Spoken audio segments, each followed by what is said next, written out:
Hello friends అందరికీ ఈరోజు వచ్చేసి పూజ సామాన్ అయితే మొత్తం అంతా క్లీన్ చేసిన అనమాట. ఫ్యాన్ కింద మంచిగా తూడ్చి ఆరబెట్టిన.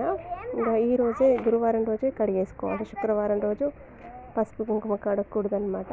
పన్నీరు పసుపుతోటి మంచిగా నేను పెట్టేసి కుంకుమ బొట్లు అనేవి పెడతాను అనమాట. మొత్తం అన్నీ క్లీన్ చేసిన ఈరోజు.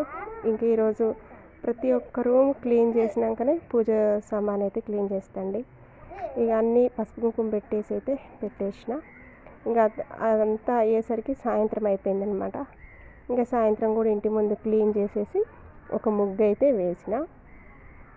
ఇంకా ఆ తర్వాత కరెంట్ అనేది పోయిందనమాట. 6 గంటల టైంలో కరెంట్ పోయింది. ఇంకా లైటింగ్ అనేది తక్కువ ఉందనమాట. మీకు చూపిస్తున్నా. ఇల్లు అయితే నేను ఎప్పుడు దీపం పెట్టాలంటే ప్రతి ఒక్క రూమ్ నీట్గా ఉంచుకొని ఆ తర్వాతనే దీపం అనేది పెడతా ఇంట్లో. అప్పుడే నాకు మంచిగా అనిపిస్తుంది, ప్రశాంతంగా ఉంటుందండి. ఇంట్లో దీపం కూడా వెలిగేటప్పుడు ఇల్లంతా శుభ్రంగా ఉంటే కూడా మంచిగా ఉంటుంది అనమాట. ఇక ఈ విధంగా అన్నీ ఇక్కడ పెట్టేసిన.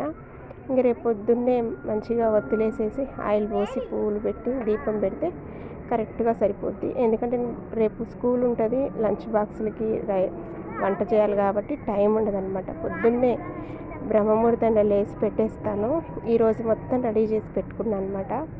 ఇంకా అన్నీ క్లీన్ చేసి పెట్టుకున్నా. ఇక నాకు ఎప్పుడు ఇట్లనే అలవాటు అనమాట.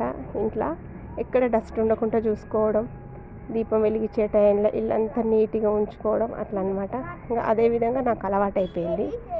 ఇంకా అట్లనే ఇక కరెంటు పోయింది కదా, మా పిల్లలు వచ్చేసి పైన హోంవర్క్ రాస్తారు అనమాట. ఇంకా ఎప్పుడు నేను ఉండి రాపిస్తా.